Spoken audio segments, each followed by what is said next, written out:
While everything around us is constantly changing, it sometimes gives us a deep sense of comfort to know that when things are shifting and changing, we can really tap in, release, and move forward. And this is just one of the ways where we start paying attention to just not only the day-to-day things that take place in our lives, but also what's happening astrologically. It really gives us the opportunity to slow down, to reflect, to perhaps be a little bit kinder with ourselves. These are just some of the reasons why I was drawn to paying attention to astrology and paying attention to the moon cycles, and that's exactly what we're going to be talking about today. Hey guys, what's happening? It's Meshi with Meshi TV. I'm so glad that you are here. Today we're going to be talking about the few things that you need to know for this new moon. I will also provide you guys with some serious recommendations that I think will help you move through this transition. We will talk about energetically what's happening, and at the end of this video I will also give you my latest energy reading that I have just done yesterday that I think will really shed some light onto how you can move through it and how you can manifest in a more holistic way. So, but for today, why don't we just dive right in? First and foremost, if you are brand new to following the lunar cycles and if you are brand new to astrology, one of the main things that you need to understand is what does it mean when we say that it's a new moon? Well, new moon generally means that the moon does not have any light, at least it's being blocked at the moment. So it means going within, it means quiet. If you look in the sky, you will actually see that things are very dark. And within darkness, we can essentially find wisdom, because sometimes when things are not illuminated, that means that it's up for contemplation. And that's exactly how I generally like to kind of look at, you know, all of the things astrology. I think that there are definitely times for interpretation, but I think that if you find meaning in them and it gives you a brief explanation, it'll give you the opportunity to be a little bit kinder with yourself as you move through different transitions. So one of the things that I found is that it also releases the grip for control, and it gives me a deeper understanding of the different events that are taking place.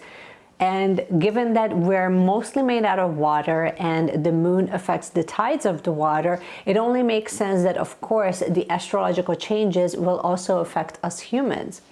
Now, and also the other thing that it also helps me personally do is actually make plans within my business and make plans within my personal life as well. There's certain things that I steer clear away from, which we will talk about in this video, and that has a lot more to do with the infamous Mercury. I wanted to also just take a moment and thank today's sponsor, which is me. I'm today's sponsor in this video.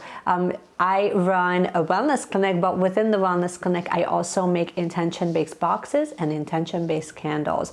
These are soy-based candles that are soy and coconut soy-based candles that are burn beautifully. They're made with wooden wick, and each of them have a different intention and a different direction that it takes. It's, if you end up burning it a little bit longer, it essentially becomes a tool that allows you to slow down and to connect to the present moment, which is why I created them to begin with. So I will leave a link in the description if you guys would like to check it out. But pretty much in every single one of my readings, they are always present, they're always around me. I not only find them beautiful, but also extremely calming. And some of them have the crackling wick, which is just adds another dimension as far as the experience is concerned. I will show you guys also a close-up here if you are interested. And for the celebration of the new moon, I'm offering you guys 10% off. And that will actually go until the end of this week, until Friday. So today is Tuesday. So this will go until Friday. The code will be linked again in the show notes, in the description. Okay, let's talk a little bit about not only the moon, but exactly what's happening energetically, what's happening astrologically. So we're talking about the moon in Libra, and Libra is all about equilibrium, about beauty, about justice, but also I like to think of Libra, especially when it comes to relationships, as sort of the nice girl, someone who sort of smooths things out, and it has a way of communicating in such a smooth and elegant way. And so right now the moon is going to be moving into Libra as of October the 6th. But in the meanwhile, we also have the sun in Libra, and we have Mars in Libra, and you guessed it, we have Mercury in Libra. So there's a really strong Libra energy that is happening right now, which can be great, but not really. One of the biggest things that we're going to be discussing is actually how Mars may be affecting some of you. And I think that that's very important to note, because while I love sitting in this beautiful, spacious space where we're really discovering the elegance and the beauty of life, I think that there's something to be said when it comes to really triggering us within our relationships and really triggering us for our own independence and our own justice. And just keep in mind that when the moon moves into its position as of October the 6th, it's actually going to stay there. So you're going to be feeling its effects for the next 2 years. It will affect you for the next 2 years. Let's talk about the elephant in the room, which I think most of us are really interested in, besides moon being in Libra. Mercury. What do we do with Mercury? Mercury is a planet that is ruled by communication, I almost said electricity, but that's not what I mean. The way that we communicate with one another, and of course our technology, it affects all of that. So when we're talking about Mercury, Mercury is an interesting planet, and some people kind of refer to Mercury retrograde as it seems like the planet is going backwards, when really it's just going so fast that it looks like it's going backwards. So what it's asking us to do at this given time is actually to slow down. It's asking us to not only slow down, but it's also asking us to really double check contracts. This is generally the time that it's not really advised that we sign any contracts. It's usually the time that we're really asked. Whenever Mercury retrograde happens, a lot of people get really cautious, really scared. They leave a little bit earlier because then they know that transportation and technology gets a little wonky.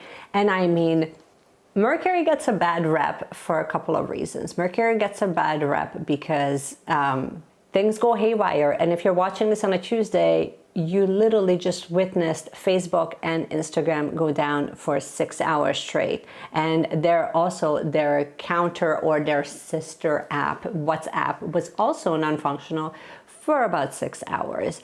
Lots of things go really haywire during Mercury retrograde, and right now within Libra season is just so amplified that we're definitely feeling it. There's definitely a need for communication. There's definitely a need to kind of have things said and have it saying it out in the open.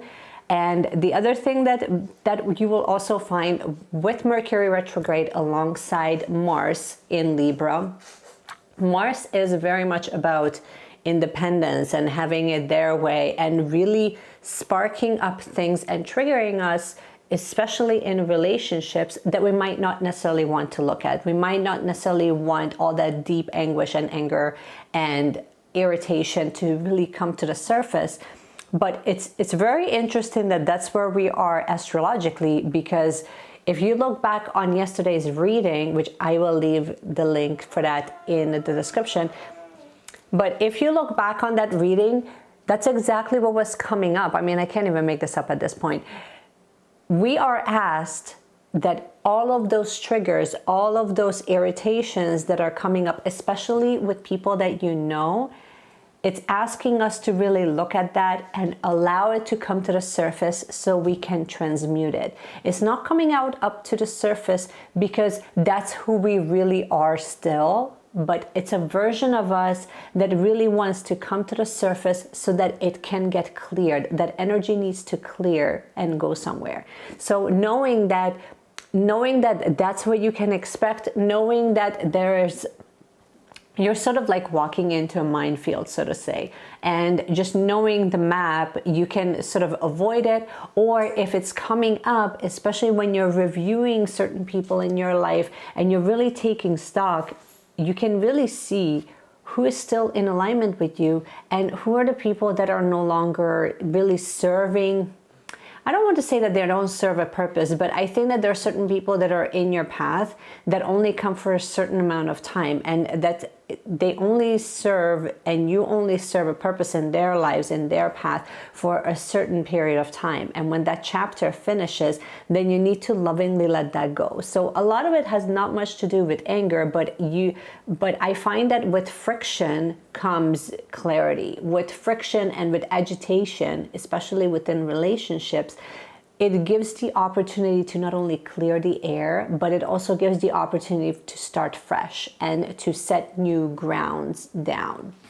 So that's all I'm going to say about both Mars and about Mercury. I think that we're just, as a society, we're so traumatized still, and globally there's this mass division that's happening that I think that sometimes we sort of forget how we can kind of move through more friction. How can we move through more agitation? How can we really transcend energies that are, it's sort of like, what more, right? Like, what more should I give? How much more do I need to endure? And I think that it's very important to really remember that it's not about enduring, but it's about really witnessing and allowing your own transformation to take place.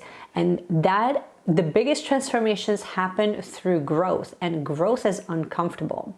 Growth happens through conditions where there's pressure and where there's friction. And so if you understand that, then you know that you can move through it and you're not going to be left behind, but it's your own transcendence. And you can perhaps look at it like, what is this teaching me?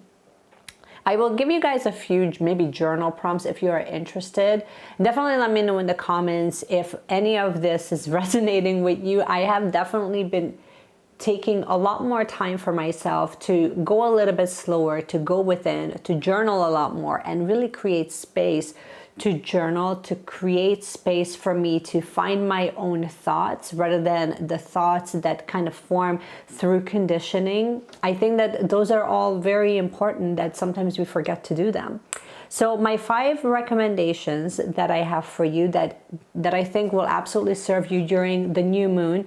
And I mean, I have done new moon and full moon rituals in the past, so you can kind of take a look at some of my old videos, but I didn't have a deeper understanding of astrology and energies at that point, not the way I do at this point. And I mean, I'm not an expert by any means, so just kind of take it or leave it, see if it resonates. But my number 1 recommendation is to rest, to slow down and to dive in what comes up. Taking time and carving out a little bit of time each day for you to not only do a little bit of self-inquiry or to journal or to read something totally different that you haven't read before, because then different things can actually get activated.